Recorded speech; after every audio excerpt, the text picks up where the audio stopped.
Good evening students. आज हम हमारे नेक्स्ट टॉपिक जो एनएलएम चैप्टर हमारा चल रहा था उसके ऊपर कॉन्टैक्ट फोर्सेस की बात करेंगे और कुछ केसेस करेंगे जो हमारे क्वेश्चंस हमारे बेसिकली एनडीए नेवी एयरफोर्स में आते हैं, उनका डिस्कशन करेंगे। तो उनकी बात करेंगे और जो हमारे पास में इंपॉर्टेंट फार्मूलाज, उन इंपॉर्टेंट कोई ट्रिक्स हैं और कुछ बातें हैं तो उनके लिए डिस्कस करेंगे। तो चलिए शुरू करते हैं बिना कोई टाइम वेस्ट किए हुए। तो देखिएगा हमारे पास में पहला क्या है, हमारे पास में उसकी बात करते हैं। वो क्या है हमारे पास में, कॉन्टैक्ट फोर्स। ठीक है, संपर्क बल।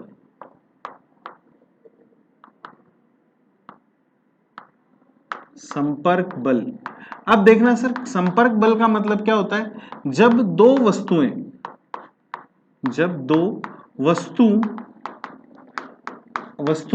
आपस में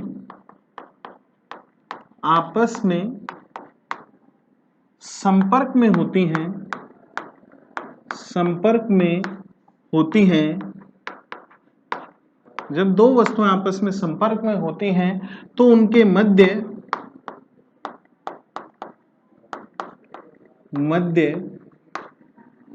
एक प्रतिक्रिया कार्य करती है।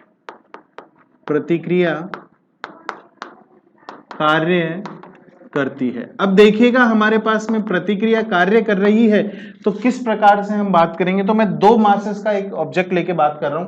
पहले हम दो मासेस के लिए बात कर लेते हैं। तो दो मासेस कैसे हैं हमारे पास में, ये एक m1 है, यहां से ये m2 है, मेरे पास ये m2 है। इस पे मैंने कहां बल लगाया, ये F बल कार्य किया।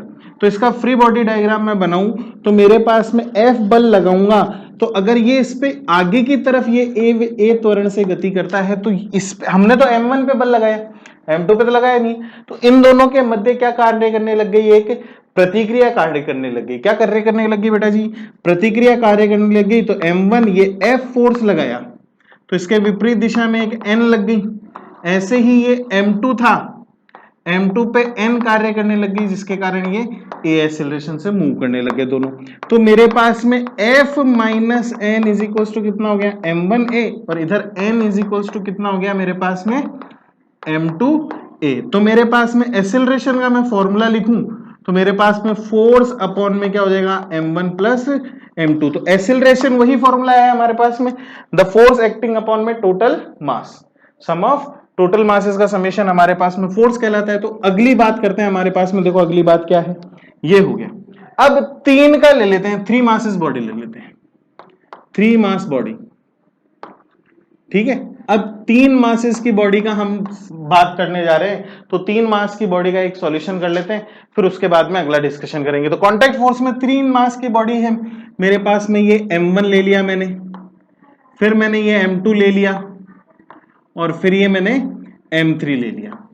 इस पे मैंने, अब देखो मैंने यहां से फोर्स लगाया, इस बार F यहां से फोर्स लगाया। तो अब यहां से फोर्स लगाया तो मैं पहले m3 का बना लेता हूं।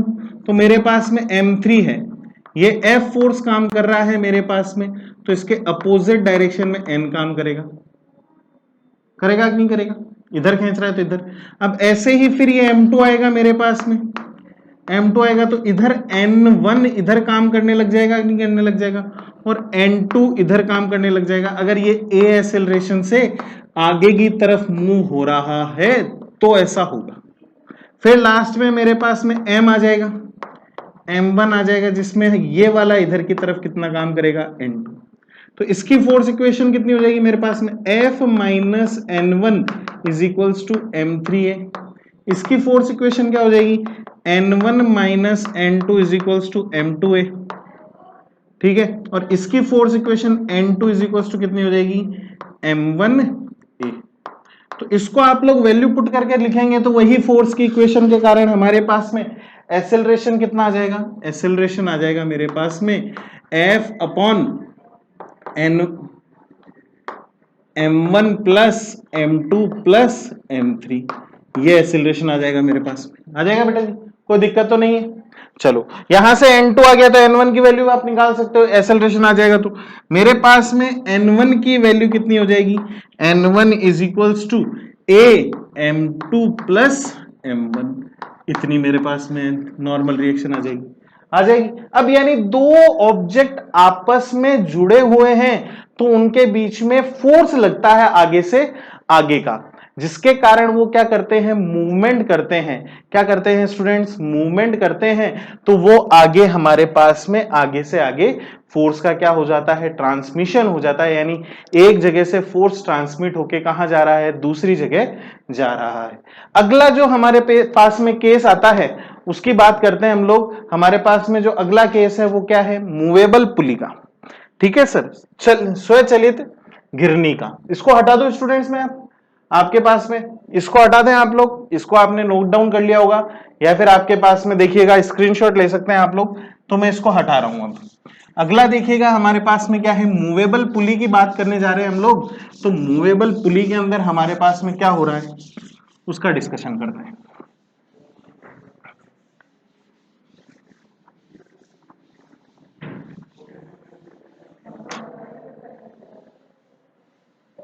मूवेबल पुली,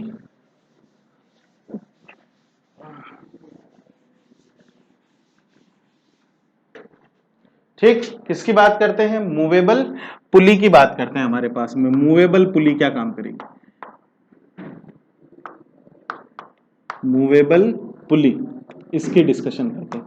अब देखो मूवेबल पुली मतलब गतिशील घिरनी, या फिर आप लिख सकते हो स्वचालित घिरनी। ठीक है, घिरनी आप लोगों ने समझ ली। पुली कैसी होती है, आप लोगों ने देखा है, किसी से सामान को अपन खींचते हैं तो उसके कारण जो रोटेश गोल गोल होती है हमारे पास में, इजीली आगे तक ऊपर बिना किसी फोर्स के हम आगे बढ़ा सकें। तो अब मैं इस पे है ना इंडियन एयरफोर्स का 2019 का क्वेश्चन सॉल्व करवा रहा हूं, जिसमें आपके पास में क्वेश्चन आया हुआ था कुछ इस प्रकार से। देखिएगा, ये है, यहां से ये एक 2m का मास का ऑब्जेक्ट था, उसके साथ एक पुली अटैच थी और एक पुली और अटैच थी जिससे m मास था लटका हुआ। इसमें उसने टेंशन के बारे में पूछा था, हम एक्सेलरेशन भी निकालेंगे। वैसे दोनों ही निकालने पड़ेंगे, नहीं तो क्वेश्चन सॉल्व नहीं होगा। तो अब देखो ये m मास है, तो m मास है, तो अब ये देखो यहां से ये नीचे जाएगा, a एक्सेलरेशन से नीचे जाएगा, तो ये पुली कहां जाएगी, आगे की तरफ मूव होगी, और ये वाली भी पोजीशन कहां होगी, आगे की तरफ मूव होगी। तो ये mg यहां तो नीचे फोर्स लग गया, यहां बीच में क्या लगेगा, ये टी टेंशन लग गया यहां पे। ऐसे ही टी टेंशन यहां लगा, ये टी टेंशन यहां लगा, और ये टी टेंशन यहां लगा। तो टी टी का कंबाइंड फॉर्मेशन, इस पे कितना टेंशन डेवलप हुआ, 2t टेंशन डेवलप हुआ। तो मैं इक्वेशन बना लेता हूं, इक्वेशन बना लो सर।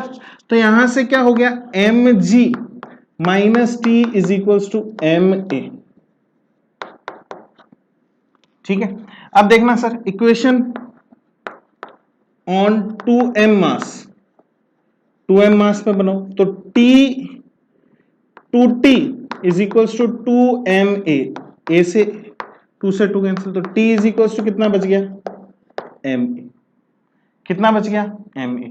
तो यहां से देखो फर्स्ट और सेकंड इक्वेशन से मेरे पास में a की वैल्यू कितनी आ जाएगी, यहां से ये वैल्यू पुट करो, आप पुट करोगे तो m से m कैंसिल, तो a तो कितना हो जाएगा, mg minus M A is equals to M A. तो ए की वैल्यू कितनी आ गई, जी बाई टू आ गई। तो यहां से मैं यहां वैल्यू पुट करूंगा तो टी की वैल्यू कितनी हो जाएगी मेरे पास में, एम जी बाई टू, यानी 5m का टेंशन लगेगा। कितना का लगेगा मेरे पास में टेंशन, कितने का वर्क करेगा, 5m का टेंशन मेरे पास में वर्क करेगा। अब ऐसा ही एक क्वेश्चन है, बहुत ही प्यारा क्वेश्चन है, ठीक है स्टूडेंट्स, तो उसकी बात करेंगे हम लोग। इसमें क्या है, एक्सेलरेशन अलग अलग रहेंगे मेरे पास में, अलग अलग एक्सेलरेशन से अलग अलग का मूवमेंट होगा, तो वो चीजें देखेंगे हम लोग। अब देखो अलग अलग एक्सेलरेशन से, ये बहुत ही अच्छा क्वेश्चन है, ये हमारे पास में एनडीए में भी आया हुआ है, नेवी में भी आया हुआ है, एनडीए में भी आया हुआ है, नेवी में भी आया हुआ है, और इंडियन एयरफोर्स में भी आया हुआ है। अब ये मेरे को ईयर तो देखो कंफर्मेशन में याद नहीं है, मगर ये क्वेश्चन आया हुआ है। इसमें क्या है कि यहां से देखिएगा, बहुत ही अच्छा क्वेश्चन है स्टूडेंट्स, तो इस पर ध्यान दीजिएगा। यहां से एक पुली, उससे एक मास कनेक्ट, ऐसे फिर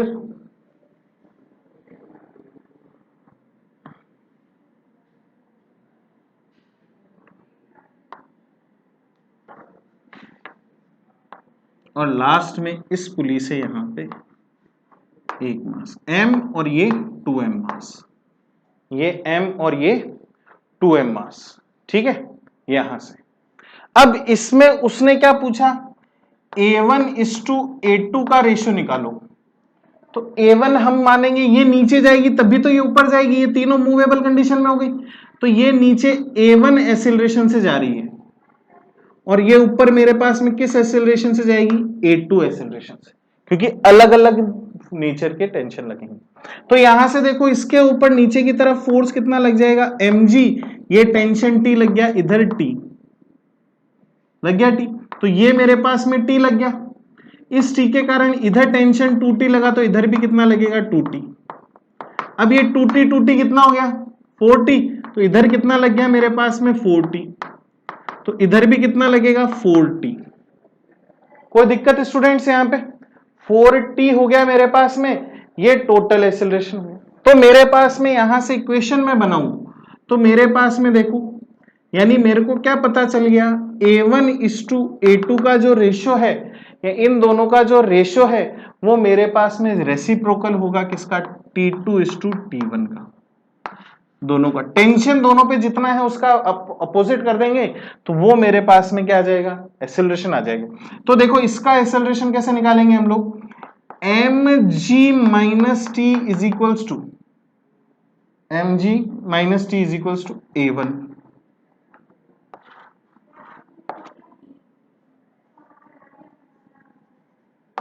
m इंटू। कोई दिक्कत स्टूडेंट्स, चलो अगला मेरे पास में इसकी ये फोर्स इक्वेशन होगा, इसकी फोर्स इक्वेशन कितनी हो जाएगी मेरे पास में, इसकी फोर्स इक्वेशन देखो, तो देखो हमारे पास में ये है रेसिप्रोकल है, तो यहां पे तो टेंशन कितना लग रहा है 70 और यहां लग रहा है T, तो T2 की वैल्यू तो कितनी हो गई 70 और T1 की वैल्यू हो गई मेरे पास में T, यहां से T1, ठीक है। अब बात करते हैं हम लोग, जैसे इक्वेशन दूसरी बना लें 2m की, इक्वेशन ऑन 2m मास पे, तो कितनी हो जाएगी मेरे पास में, नीचे कितना लग रहा है 2mg, तो मेरे पास में कितना हो जाएगा 7t minus 2mg is equals to कितना हो जाएगा m इंटू 2m इंटू 8, यहां से। तो आप रेसिप्रोकल में डिवाइड कीजिए, तो मेरे पास में A1:A2 का रेशियो कितना हो जाएगा 70 अपॉन में t, तो कैंसिल, तो A1:A2 कितना हो जाएगा 7/1, यानी ये 7 यूनिट्स नीचे जाएगा तो ये 1 यूनिट ऊपर चढ़ेगा, ठीक है सर, 1 यूनिट का फर्क आ जाएगा। कोई दिक्कत, एक और क्वेश्चन लेते हैं हम लोग, एक क्वेश्चन और सॉल्व करते हैं इसी पे। अगला टॉपिक हमारा फ्रिक्शन रहेगा, फ्रिक्शन की बात करेंगे हम लोग मूवेबल के बाद में, फ्रिक्शन के बाद में अब देखो वो भी इंपॉर्टेंट है, ठीक है, उसका भी डिस्कशन करेंगे। तो एक क्वेश्चन और ले लेते हैं हम लोग, इजी क्वेश्चन है, थोड़ा सा टिपिकल है, थोड़ा सा इसको हटा दो स्टूडेंट्स, चलिएगा तो ये आप लोग नोट डाउन कर लीजिए, इसके बाद में हम अगले क्वेश्चन पे डिस्कस करते हैं, हमारे पास में क्या रहेगा वहां से, ठीक, उसकी बात करते हैं।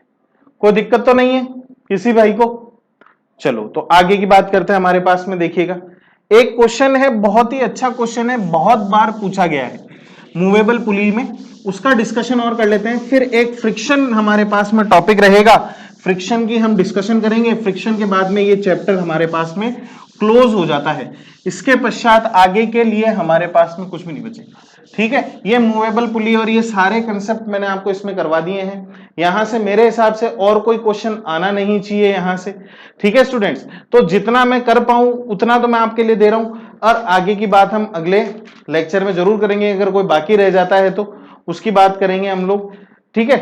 तो अगली चीज हमारे पास में फ्रिक्शन में भी 2-3 टॉपिक हैं, तो फ्रिक्शन को हम थोड़ा सा जो हमारे पास में थ्योरेटिकल पोर्शन है तो वो हम आज कंप्लीट कर लेंगे, और जो उसका मेन पोर्शन है जिसके क्वेश्चंस वगैरह आते हैं उसको डिस्कस हम अगले टॉपिक में कर लेंगे। तो देखिएगा अगला क्या है हमारे पास में, अगले की बात करते हैं क्वेश्चन की। हमारे पास में क्वेश्चन क्या हो जाएगा, देखो क्या क्वेश्चन कहता है हमारे पास में, एक बहुत ही अच्छा क्वेश्चन है, इस क्वेश्चन का डिस्कशन करते हैं हम लोग हमारे पास में मूवेबल पुली में। देखिएगा क्वेश्चन क्या कह रहा है हमारे पास में, ये एक ट्रायंगुलर पैनल है, ठीक है। इस पे एक मास यहां रखा हुआ है, इसके साथ ये पुली कनेक्टेड है, पुली के साथ यहां से ये जा रही है, यहां पे एक पुली कनेक्टेड है और इस पुली से ये यहां पे अटैच्ड है।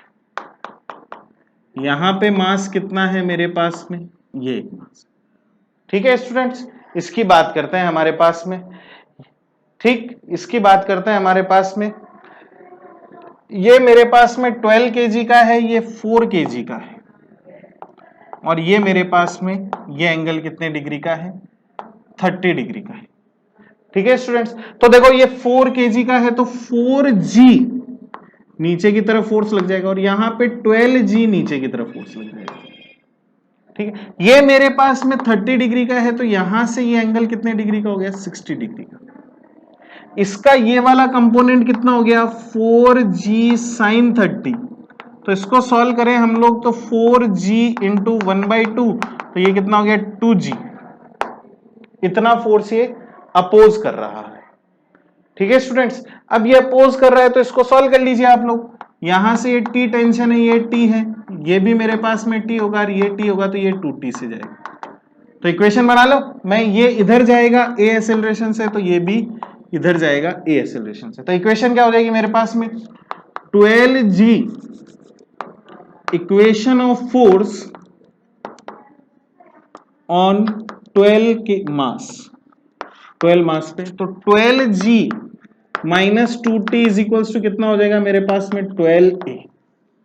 ऐसे ही फिर मैं बात करूं तो मेरे पास में देखो t है तो t minus 2g is equals to कितना हो जाएगा 4a, ठीक है। तो इसको 2 से मल्टीप्लाई करवा लेते हैं हम लोग, ये फर्स्ट इक्वेशन होगी तो ये क्या हो गया 2t minus 4g is equals to 8a। दोनों को ऐड कर दूं मैं तो मेरे पास में इक्वेशन में कितना हो जाएगा, देखो इक्वेशन को सॉल्व करते हैं हम लोग। तो इक्वेशन को सॉल्व करेंगे तो मेरे पास में कितना हो जाएगा 12g minus 4g is equals to 20a। तो ये कितना बच गया हमारे पास में 8g by 20 is equals to a, बच गया स्टूडेंट्स। तो ये कितना आ गया a is equals to 4 metre per second square, ये मेरे पास में सर। तो t कितना आ जाएगा मेरे पास में, t कितना आ जाएगा, यहां से देखो t कितना आ जाएगा हमारे पास में, देखो t का सॉल्यूशन कर लेते हैं हम लोग, t कितना आ जाएगा उसकी बात कर लेंगे, t टेंशन भी निकल जाएगा आपके पास में, कोई दिक्कत तो नहीं है स्टूडेंट्स। चलो तो अब अगली बात करते हैं हम लोग, एक क्वेश्चन और ले लेते हैं इसी पे जो हमारे पास में आया हुआ है उसकी बात कर लेते हैं। ये देखिएगा एक स्ट्रिंग यहां से कनेक्टेड है, यहां पे ये ग्राउंड सरफेस, यहां से ये एक मेरे पास में m1 मास है और इसको मैंने ये m2 मास से कनेक्टेड है और इसको मैं f फोर्स से खींच रहा हूं। कितने फोर्स से खींच रहा हूं बेटा जी, f फोर्स से खींच रहा हूं। तो मुझे आगे की बात करनी है, तो फ्री बॉडी डायग्राम बात है, इक्वेशन बनानी है, उनका डिस्कशन करेंगे। तो देखो आगे, अब मैंने इतने क्वेश्चन करवा दिए आपको तो मुझे नहीं लगता कि आपको कहीं पे डाउट आना चाहिए, कहीं पे कोई क्वेश्चन में आपके पास में लैग रहना चाहिए, तो उसको आप लोग कवर कीजिएगा, ठीक है। ये टी टेंशन यहां डेवलप हुआ तो ये टी टेंशन यहां डेवलप हुआ, तो इन टी टी के कारण ये कितने टेंशन डेवलप हो गया 2t। ये a एक्सेलरेशन से इधर जा रहा है, ठीक है, a एक्सेलरेशन से तो ये आगे जाएगा ऑब्जेक्ट, ठीक है, a एक्सेलरेशन से इधर जा रहा है तो उसकी बात करते हैं। तो अब ये देखो ये a एक्सेलरेशन से जा रहा है तो ये कितने से जाएगा 2a से, डबल है इसका, डबल है। अरे आपको मैंने बताया कि a1:a2 का रेशियो मेरे पास में क्या होता है T2:T1 का। तो मेरे पास में अगर मैं a1:a2 लेता हूं तो मेरे पास में T2 कितना है T और ये कितना है ट्वाइस ऑफ T,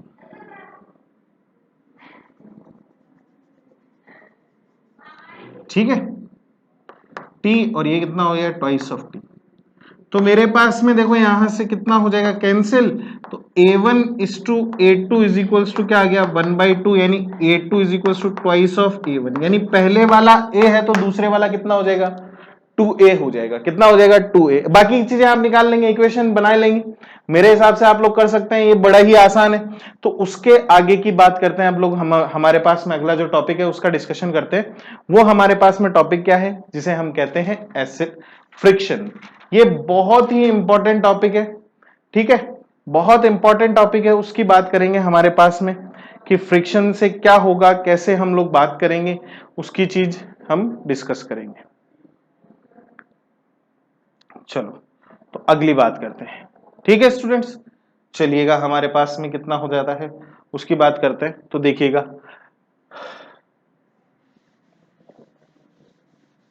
आप लोगों ने इसका स्क्रीनशॉट ले लिया क्वेश्चन के दोनों। चलो तो अगली चीज का डिस्कशन करते हैं। हमारे पास में अगला क्या है टॉपिक, हमारे पास में अगला टॉपिक है फ्रिक्शन। कौन सा टॉपिक है, फ्रिक्शन। फ्रिक्शन की बात करना चालू करते हैं हमारे पास में। फ्रिक्शन बेसिकली क्या होता है, ठीक है। फ्रिक्शन बेसिकली हमारे पास में उसका डिस्कशन करते हैं, तो उसकी बात करते हैं हमारे पास में। अब देखो, फ्रिक्शन की बात हम डिस्कस कर रहे हैं, हमारे पास में फ्रिक्शन क्या होता है उसका डिस्कशन करेंगे हमारे पास में। तो देखिएगा, फ्रिक्शन बेसिकली क्या है, दो ऑब्जेक्ट्स हों, कोई भी दो सरफेस हो, उनके अंदर रिलेटिव मोशन होता है। जैसे आप लोग अपने हाथ रगड़ते हो तो उसमें आपके हाथ में गर्मी प्रेजेंट होने लग जाती है। यानी कोई भी दो ऑब्जेक्ट्स के बीच में रिलेटिव मोशन हो रहा है, तो कोई उसका क्या करे, अपोजिशन क्रिएट करे। क्या करे, अपोजिशन क्रिएट करता है कोई ऑब्जेक्ट, तो उसके कारण हमारे पास में क्या बनता है, फ्रिक्शन बनता है, ठीक है सर। तो यहां से मैं घर्षण की बात, फ्रिक्शन को हिंदी में क्या कहते हैं, घर्षण कहते हैं। तो देखो लिख लेते हैं हम लोग, घर्षण की बात कर रहे हैं तो उसे क्या कहेंगे, फ्रिक्शन, ठीक है। फ्रिक्शन की बात करें तो यानी क्या, दो सतह के मध्य, दो सतह के मध्य आपेक्षिक गति के विरोध, आपेक्षिक गति का विरोध करने वाले कारक को, विरोध करने वाले कारक को क्या कहते हैं, घर्षण कहते हैं। यानी दो ऑब्जेक्ट है, आपस में मूवमेंट नहीं होना चाहिए, उनमें क्या नहीं होना चाहिए, मूवमेंट, ठीक है। अब अगली चीज हमारे पास में, घर्षण की दिशा, घर्षण की दिशा जो है सदैव क्या होगी, गति के विरुद्ध, गति के विरुद्ध होती है। यानी हमारे पास में कोई भी ऑब्जेक्ट है, अगर उन दोनों के बीच में घर्षण हो रहा है, घर्षण हो रहा है, तो उनके बीच में वो क्या है, जिस दिशा में गति कर रहे होंगे उसके अपोजिट डायरेक्शन में, अपोजिट मतलब उसके विपरीत दिशा में क्या करेगा, घर्षण कार्य करता है, ठीक है। जैसे कि एग्जांपल के तौर पे देख लेते हैं हम लोग, ये कोई ऑब्जेक्ट है, ये सरफेस हो गई ग्राउंड, ये ऑब्जेक्ट है, ये एम मास है, इस पे इधर की तरफ फोर्स लगा के मैं खींच रहा हूं, ये ए एक्सेलरेशन से जा रहा है। तो जो फ्रिक्शनल फोर्स लगेगा वो किस डायरेक्शन में लगेगा बेटा जी, इस डायरेक्शन में लगेगा फ्रिक्शनल फोर्स। ये फोर्स जो लगा है वो कौन सा है, फ्रिक्शनल, घर्षण बल लगा है, फ्रिक्शनल फोर्स। कौन सा फोर्स लगा है, फ्रिक्शनल फोर्स लगा है। समझ में आई बात। अब अगली बात देखो हमारे पास में, फ्रिक्शनल फोर्स के बाद में देखो, जो फ्रिक्शनल फोर्स है, घर्षण बल है मेरे पास में, घर्षण बल है वो समानुपाती होता है मेरे किसके, हमारे पास में लंबवत प्रतिक्रिया बल के। यानी नॉर्मल रिएक्शन के क्या होगा, समानुपाती। यानी एफ फ्रिक्शन वो डायरेक्ट होगा एन के, ठीक है। तो यहां पे कांस्टेंट लगाते हैं म्यू, म्यू एक कांस्टेंट है जिसको क्या कहते हैं हम लोग, इस कांस्टेंट को कहते हैं घर्षण नियतांक। क्या कहते हैं, घर्षण नियतांक, क्या कहते हैं, घर्षण नियतांक, ठीक है। अब यहां से देखो अगली बात करता हूं मैं, ये घर्षण नियतांक है म्यू मेरे पास में, इसकी बात करते हैं। तो अब ये कुछ ऑब्जेक्ट्स के लिए एन की वैल्यू निकालते हैं। तो यहां से देखो हमारे पास में, यहां पे अब देखो, एक जैसे आपने फोर्स पढ़ा था यहां से, ये मेरे पास में यहां पे एम मास है, तो इसका ये कितना लग रहा है नीचे की तरफ, नॉर्मल एम जी। तो यानी एन की वैल्यू कितनी हो गई मेरे पास में, एम जी, कितनी हो गई, एम जी। कोई दिक्कत। अगली चीज, नॉर्मल रिएक्शन हमेशा ऊपर की तरफ लगती है एन। ऐसे ही देखो यहां से, ये मेरे पास में एक M1 मास ले लो, ये M2 ले लो, ये M3 ले लो, ये मासेस है। तो फर्स्ट की मेरे पास में इधर टोटल नॉर्मल रिएक्शन कितनी लगी, m1 plus m2 plus m3 into जी। यही ये ऊपर की तरफ लगेगी कितनी, n1। फिर ये यहां पे एक और लगेगी, वो यहां लगेगी n2, ठीक है। फिर यहां लगेगी, लगेगी कि नहीं लगेगी, दो सरफेसेस हैं। तो n1 की वैल्यू कितनी हो गई मेरे पास में, n1 की वैल्यू हो गई इतनी। n2 की वैल्यू कितनी हो जाएगी मेरे पास में, m2 प्लस m3 इंटू जी। और लास्ट n3 की वैल्यू कितनी हो जाएगी, m3g। ये आपके पास में नॉर्मल रिएक्शन। ऐसे ही आप इंक्लाइंड मोशन पे बात करूं मैं, इंक्लाइंड सरफेस पे, तो देखो ये मेरे पास में किसी एंगल पे इंक्लाइंड सरफेस है, ये रही, कितने एंगल पे इंक्लाइंड है, थीटा एंगल पे, ठीक। यहां से ये एम मास का ऑब्जेक्ट है मेरे पास में, एम मास का ऑब्जेक्ट, तो ये नीचे की तरफ कितना लगाएगा, mg। आपको बताया इधर की तरफ क्या लगाता है, mg साइन थीटा, ये मोशन करवाएगा। और ये वाला जो नॉर्मल कंपोनेंट है वो कितना लगाएगा, mg कॉस थीटा। तो यही जो सरफेस पे नॉर्मल रख रहा है उसी को नॉर्मल रिएक्शन कहते हैं। तो n की वैल्यू यहां कितनी हो गई, mg कॉस थीटा। कितनी हो गई हमारे पास में, mg कॉस थीटा। कोई दिक्कत। अगला देखो, अगली चीज हमारे पास में क्या है, और कौन सा केस हो सकता है। यहां पे एक ये दीवार है, इस पे मैं किसी ऑब्जेक्ट को लगा के रखता हूं, ये एम मास, तो एफ फोर्स लगा रखा है, तो मेरे पास में नॉर्मल रिएक्शन किसके बराबर हो गई, फोर्स के बराबर हो गई। समझ में आई बात, कोई दिक्कत। अब बात आती है हमारे पास में, ये नॉर्मल रिएक्शंस के टाइप पढ़ लिए, फोर्स पढ़ लिया, फोर्स कैसे निकालते हैं, फ्रिक्शनल फोर्स पढ़ लिया। फ्रिक्शनल फोर्स होता कितने प्रकार का है, ठीक है। फ्रिक्शनल फोर्स के टाइप्स पढ़ने में हमें, फ्रिक्शनल फोर्स कितने टाइप का होता है उसकी बात करते हैं, ठीक है। तो देखो हमारे पास में कितना होगा उसकी बात करते हैं। तो अब हटा दो इसको, कोई दिक्कत, चलिएगा। तो अब आगे बात करता हूं मैं फ्रिक्शनल फोर्स के टाइप। अब आप लोगों ने इसका स्क्रीनशॉट ले लिया होगा, इसको लिख लिया होगा, तो आगे की बात करते हैं। इसको हटा दिया मैंने। अब टाइप्स ऑफ फ्रिक्शनल फोर्स कितने टाइप के हैं हमारे पास में, उनके रिलेशन क्या क्या है उनके बारे में पढ़ेंगे। टाइप्स ऑफ फ्रिक्शनल फोर्स क्या क्या है उनकी बात करेंगे हमारे पास में।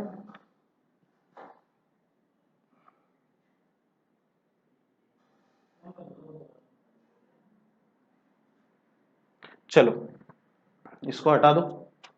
अब मोशन की कंडीशन क्या होती है वो पढ़ेंगे, ठीक है, उनकी बात कर लेते हैं। तो frictional force are of three types. Frictional force are of तीन प्रकार के हैं। कितने प्रकार के हमारे पास में, तीन प्रकार के, ठीक है, तीन प्रकार के। पहला जो हमारे पास में है वो क्या है, स्थितिक, स्थितिक घर्षण। सेकंड जो है उसे क्या कहते हैं, सीमांत घर्षण। क्या है हमारे पास में, सीमांत घर्षण। और जो लास्ट वाला है उसे कहते हैं गतिक घर्षण।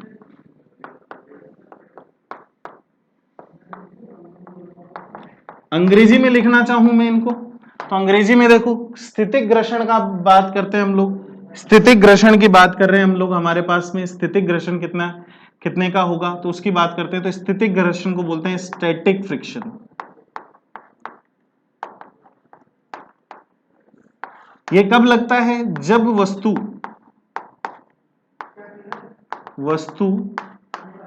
स्थिर अवस्था में हो।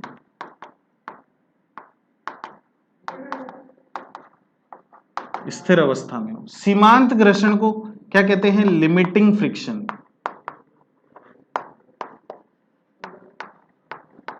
इसके पश्चात, इस घर्षण के पश्चात, ठीक है सर, इसके पश्चात वस्तु गतिशील अवस्था में आ जाती है, ठीक है। अब अगली बात हमारे पास में, अगली चीज क्या है, यहां से इसे बोलते हैं काइनेटिक फ्रिक्शन। क्या कहते हैं, काइनेटिक फ्रिक्शन।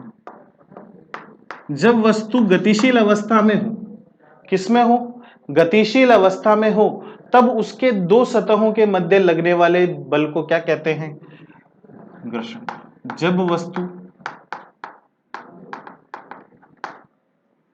गतिशील अवस्था में हो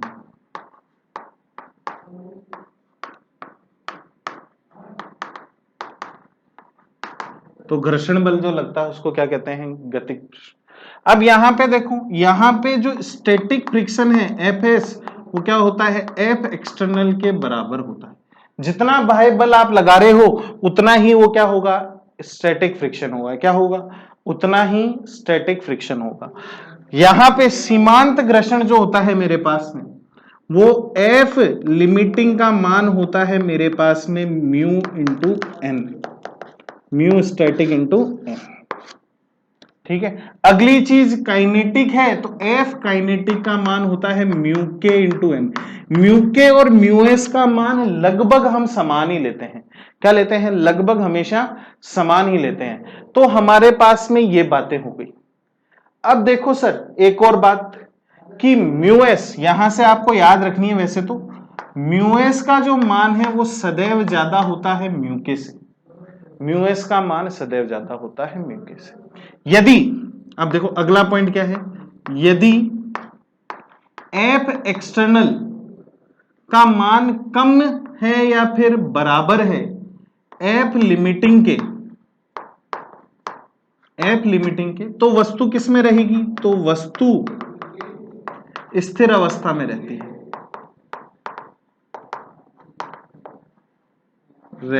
किस में रहती है, स्थिर अवस्था में रहती है। ठीक है, अगली चीज मेरे पास में क्या है, यहां से एफ एक्सटर्नल का मान ज्यादा हो जाता है एफ लिमिटिंग से, तो वस्तु गतिशील अवस्था में आ जाती है। तो वस्तु किस में आ जाएगी, गतिशील अवस्था में आ जाती है। किसमें आ जाती है, गतिशील अवस्था में आ जाती है। यहां पे जो घर्षण बल कार्य करेगा वो क्या कहलाएगा, हमारे पास में गतिक घर्षण कहलाएगा, जिसका मान क्या लिखेंगे हम, म्यू के इंटू एन, म्यू के इंटू एन। अगली चीज मेरे पास में घर्षण बल किस पे निर्भर करता है, निर्भरता।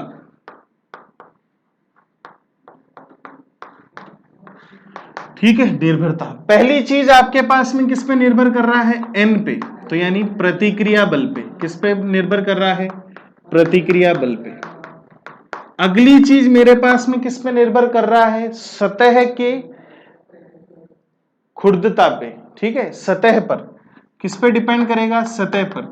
अगर हमारे पास में क्या है, सतह रोड़ी कंकर वाली है तो फर्क पड़ता है। और एक आप देखो टाइल या मार्बल पे चलते हो तो आसानी से फिसलने का डर रहता है। वहीं अपन रोड पे चलते हैं तो तुम पानी में फिसल थोड़ी जाते हो, नहीं फिसलते। वहीं पे टाइलों पे क्या हो जाता है, पानी में फिसल जाते हैं। क्यों, क्योंकि घर्षण क्या हो गया, कम हो गया।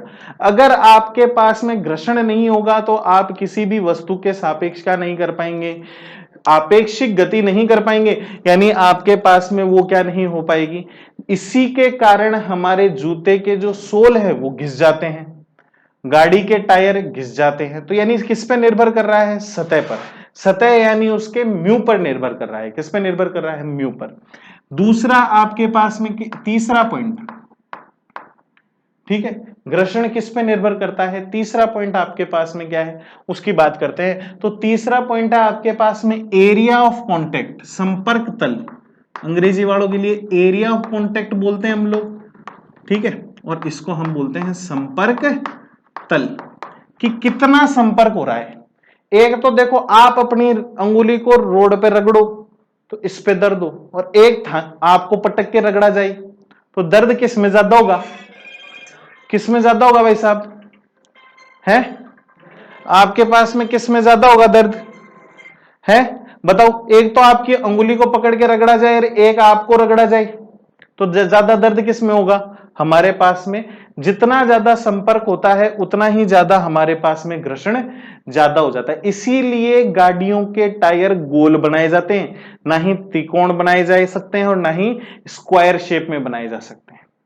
ठीक है, movable capacity area of contact क्या करने के लिए, कम करने के लिए हम लोग गाड़ी के टायर गोल बनाते हैं। क्या करते हैं, गाड़ी के टायर हम क्या करते हैं भाई साहब, गोल बनाते हैं। समझ में आई बात, समझ में आई को नहीं रहे, समझ में आई। चलो तो अगली बात, अब मेरे पास में अगली बात क्या है, इस पे बेस्ड क्वेश्चंस है मेरे पास में, उनका डिस्कशन करते हैं हमारे पास में। तो इनका अब देखो सर, अब इस पे बेस्ड कुछ क्वेश्चन है, एक दो क्वेश्चन जो नॉर्मल है उनका डिस्कशन कर लेते हैं, और जो थोड़े टिपिकल क्वेश्चंस हैं उनके लिए हम लोग आगे अगले लेक्चर में बात करेंगे। तो अभी जो क्वेश्चन है मैं वो नॉर्मल क्वेश्चंस करवा रहा हूं, देखिएगा कितना है हमारे पास में।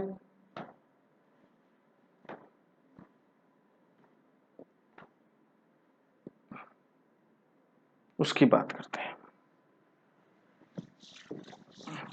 एक क्वेश्चन पूछा गया था, बड़ा ही आसान क्वेश्चन था, 1 सेकंड का प्रश्न था, 1 सेकंड में हर चीज उसमें बताई जा सकती थी, परंतु क्या करें, हम विद्यार्थी हैं, गलतियां हमारे से होती हैं, तो उसके लिए लोगों ने बहुत गलतियां भी की हैं, उसकी बात करता हूं मैं।